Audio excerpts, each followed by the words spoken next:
Hello, and welcome to She Is Not Her Trauma. I'm your host, Jayresa Sass, your benevolent and sassy mentor, and you are in a safe space where you can embrace your truth, trauma, and transformation.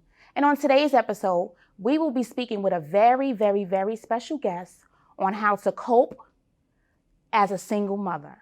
So please stay tuned and join us for this conversation after this break. Why dosage massage and bodywork? We believe that massage is not just a luxury, but a necessity of life. It helps the whole body, mind, body, and spirit, so you get the therapeutic benefits of massage, not just the physical. We offer massage, different types of massage, hot stones, deep tissue, lymphatic drainage, your regular Swedish. We offer cryos, body slim, and facial. We do have a signature product line. It's called Sophia Rose Delight. It helps with sinuses, migraine, sore muscle. It's organic and it is available through our website. Our goal when you leave dosage massage is to leave transformed, mind, body, and spirit. Come see me. Lady Magazine is your source for the latest in lifestyle, current events, music and entertainment, fashion and beauty, entrepreneurship, and more. Lady Magazine's interactive element allows you to watch videos, listen to music, and participate in surveys all within the magazine. Shopping is made easy. All you have to do is go to your favorite upcoming brand's page, click on their advertisement, and you'll be directed straight to their website. Book an appointment or find out more about some of your favorite brands by our amazing click-to-call or click-to-email feature. To create more exposure and awareness for your brand or business, make sure you email us at ladymagazine@gmail.com. That's LADE magazine@gmail.com. Or visit our website, www.ladymag.com.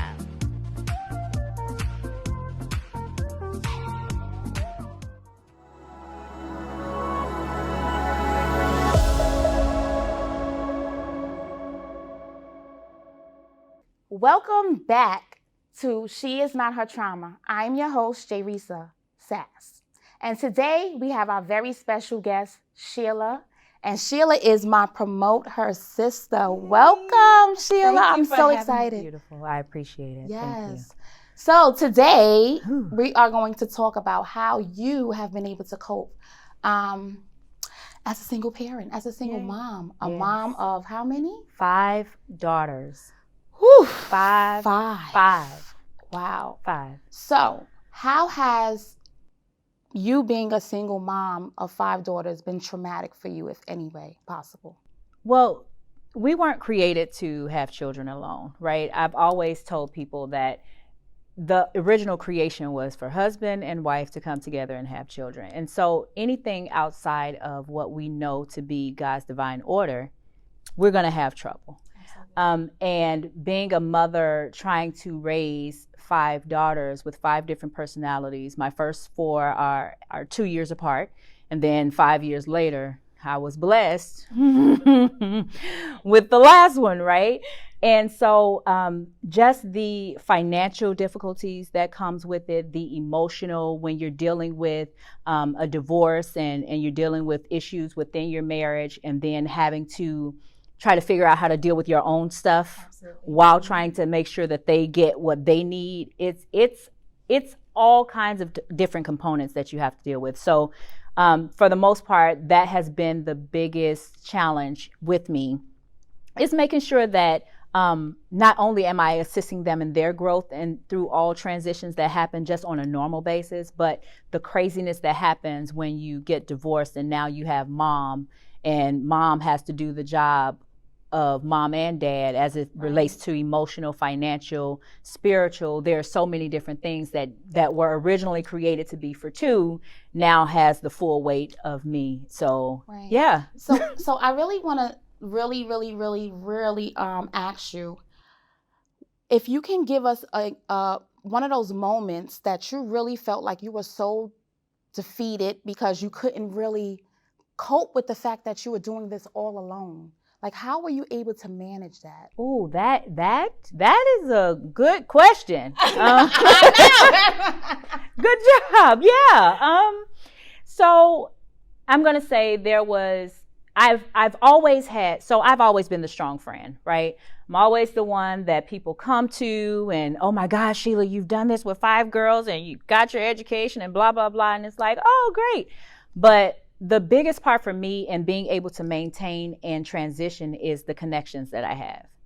And I think it's very important in life just to be connected to the right people, because I have always been the type of person where if I'm having a good day, I'm having a good day. I've never been hidden or guarded when it comes to speaking about my trauma. But the other part is when I'm not good, I say I'm not good. Okay, and that's important. And knowing that I have family, friends, and also a sisterhood and promote her where you can pick up the phone and say, today is not a good day. And if they're close enough, they'll come. And if not, they'll get on the phone and call. Just having that support outside of course, relationship with God. But the biggest part is you be like who you be with. Right. And so when I'm surrounded by strong people, it helps me to kind of move forward past out of all of that.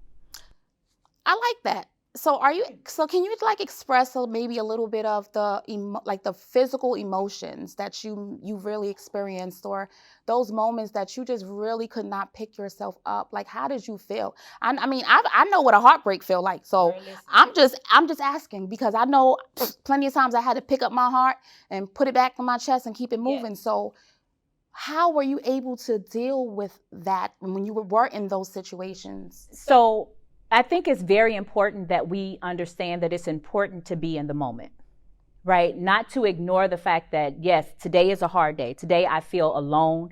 Today I don't feel loved like I normally feel. Today I just don't want to do it. I don't want to show up for you. Whether you're showing up for me or not, right. I don't want to show up for you today. Right. And if we start acknowledging the reality of it and not trying to be so strong that no one can come in and help us, for me, that was the biggest part. It was being able to say, you know what? I don't feel like doing it, and I'm going to sleep. Like, I'm just going to go to sleep. Listen, I get it. I definitely understand that. So what I wanted to also ask you is, there's this big, I would say, stigma around single parents and raising children. And what statistics usually say is like, okay, well, the child that's raised by the single parent is always something wrong with them. There's always negative things about them. So how do you feel about that? Like, do you feel like your children are suffering because you are a single mom? First of all, children are going to have their own stuff anyway. And yes, I believe that there has been an impact outside of with the divorce and, him being an absent father. There are a lot of things that they have to deal with. I've witnessed, even with my daughters, the desire to want to be accepted.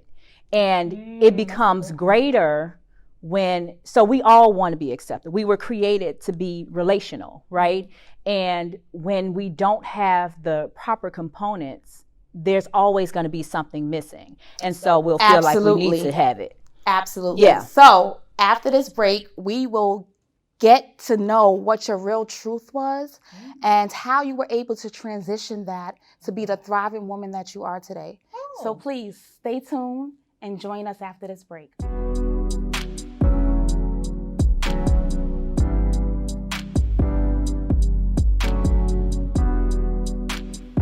TQB. J. We gon' get your money right. We gon' need your mind. Building things, hopes and dreams, one step at a time. It's the Queen Blueprint. Welcome to the movement. Cash rules everything around me. Cream Academy. Anything you wanna do, you can do it. And Queen Candace got the blueprint. Understand the mind, get the money in line. Making boss moves one step at a time. Want a house, want a car, you can have it. Top notch credit, just to match that. Any question that you have, just ask that. Cause all I know is life is what you make it. Power in your hands. I can give you all the tools. Just tell me your plans. Let's talk habit, let's map action. It's a real quick background map.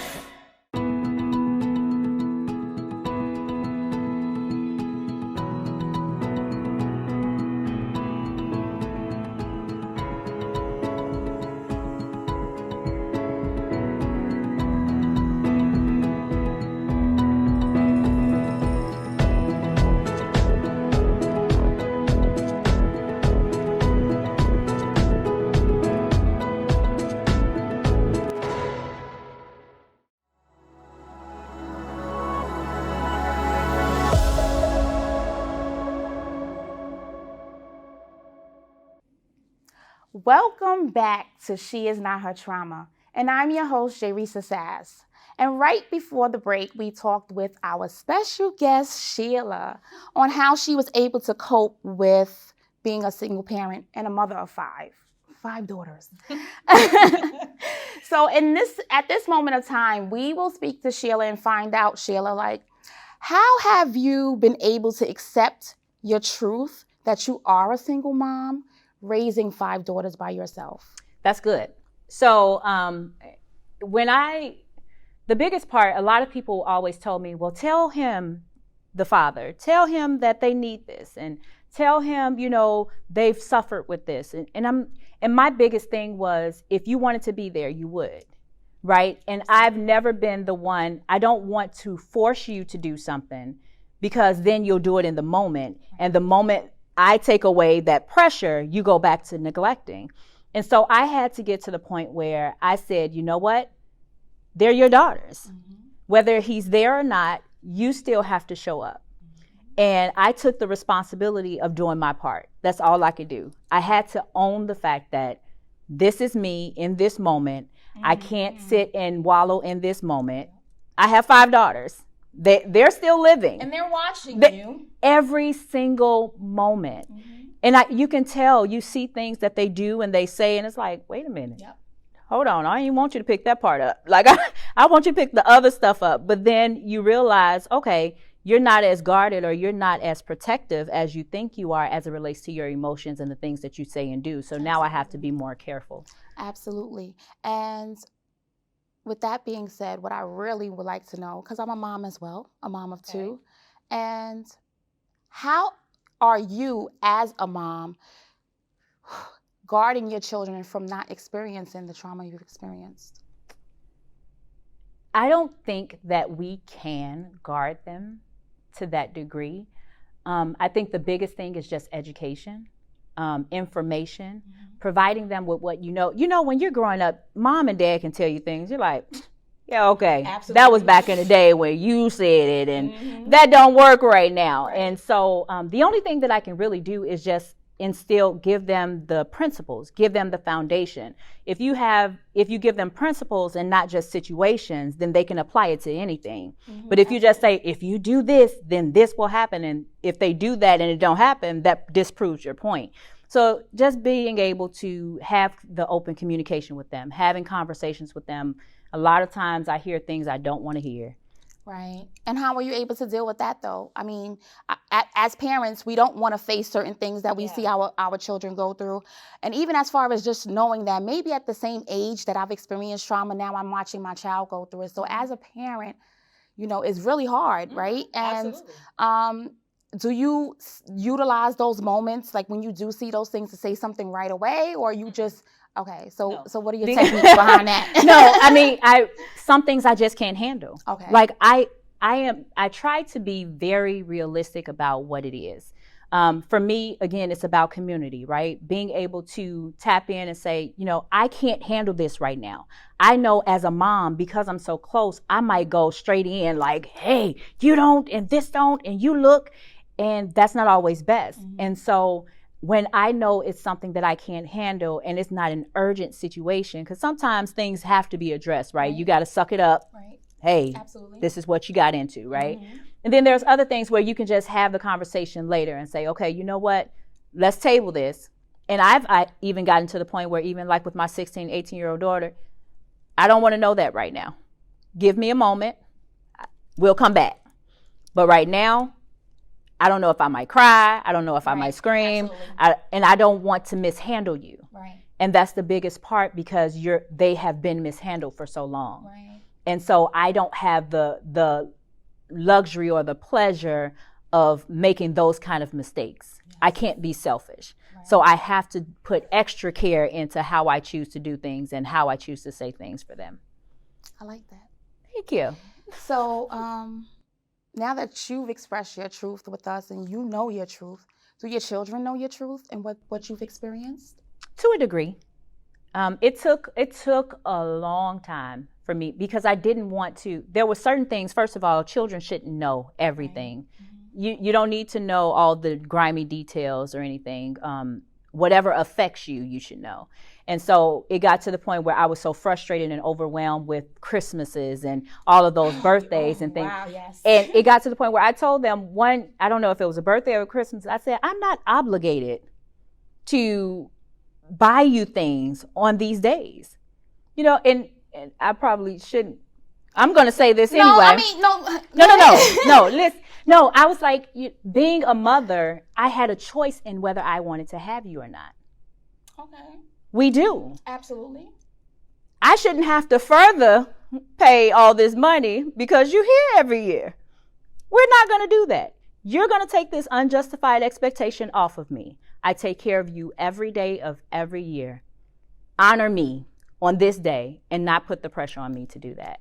And so that's how we deal with things now. It's head on. Like, I love you, but I mean, no one else out here in this world is going to guard you from the truth. So I would be foolish as a mother to pacify and baby you in this moment. Absolutely, absolutely. So, Shelia, now that we know all of these, experiences as far as like you coping with being a mom, a single mom of 5 and things like that, how were you able to transition those experiences to be able to help others today? Like, how are you thriving in this world today? What are you doing? Like, let us know the amazing things that you're doing. So the amazing things I'm doing. I am the accountability coach. So I have a nonprofit organization called Eliminating Excuses, and I assist people in doing just that, in their finances, in their relationships, even if it's their self, if they want to lose weight, and things are keeping them from that. I basically teach them how to learn balance, grow in their perspective, and be accountable. That's the biggest part. Everyone points the finger and wants to, oh, well, if it wasn't for this person, then, or if it wasn't for this situation, but that all can be true. Absolutely. And the other aspect of it for me, what I'm doing is trying to help people understand it's not about not having any excuses. That is foolish. Like, that is not wisdom to say, oh, well, no excuses. No, it's about eliminating the ones that come up. Absolutely. So, I am available on Instagram. I am Eliminating Excuses. And on Facebook, you can follow me, Eliminating Excuses on Facebook. But I just want people to grow up, So do you think that you branching out to start this brand of Eliminating Excuses was actually your way of saying that I had enough of the life I was living and the things I've experienced and now I want to eliminate my own excuses so that I can thrive? It was actually birthed from talking to other people who were getting on my nerves. Okay. No, seriously. It was like, I'm sitting here, I go back to school, get my bachelor's, my master's, I have 5 children, I'm divorced and dealing with all of this, and you just woke up and have no responsibility besides yourself, and you're coming to me, well, Shelia, why? And oh my God, I can't. And oh, come on, man. Let's do this. Okay. Like, I love people. I love hard, but Eliminating Excuses was birthed out of me getting to a place where I say, listen, it's not about, life happens. It's going to happen to us all. What are you going to do with the cards you have been dealt? I like that. Because, that's something that's really hard for us in general, like to be able to just move past. Like, I mean, even somebody that's experiencing something like with a mental health condition, just being able to get out their own way, even if they're, trying their hardest is definitely, we definitely need that accountability. So for someone who may be going through the same things that you're going through, that you've been through as a single mom, what message can you leave with them to let them know that they're not alone? What I want to say first is you have to make sure that you stay focused and do what it is that you're called to do in raising your children. It's not about anybody else. In every area of your life, you are responsible for what you do. Your response is your responsibility. And so understand that if you focus yourself and you surround yourself with the people that you need, you can conquer anything. You are never alone. You are never alone. And I need people to understand that. They're never alone. Never alone. You hear that, right? Never alone. You're never alone. And that is very deep. Girl, you gave me chills. Girl, woo! Listen. Come on now. Come on. So I just got another last question for you. Okay. So I'm your benevolent and sassy mentor. Yes, so ma'am. I believe in self-benevolence, loving yourself within so that you can be able to incorporate that to the world. Yes. So, can you give me your definition of what it means to be benevolent, and how are you being benevolent? Loving myself. Understanding that no is a complete sentence. It does not require an explanation. Mm-hmm. I can say no if I've never been there for you, and I can say no if I've been there for you every time. Yes. I posted something recently that said, you have to take care of you. Because I don't care what happens, if you die today, life will continue to go on without you. Yes. Take off that responsibility of carrying the weight of everybody and their issues. It's not yours to carry. Yes, I love that, sis. Oh my goodness. And I'm so grateful that you were able to come here today and share your story. Thank you. It definitely means a lot. I mean, I'm a single mom, and I bashed myself a few times, like, okay, well, why am I doing it by myself? You know, a mother is supposed to have help and all of those type of things. Absolutely. So I just want to commend you, and I want to tell you thank you. And after this break, we will speak with Shelia and find out how we can get in contact with her, and how we can, start off our track of trying to maintain our accountability. So please stay tuned and join us after this break.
Welcome back to She Is Not Her Trauma.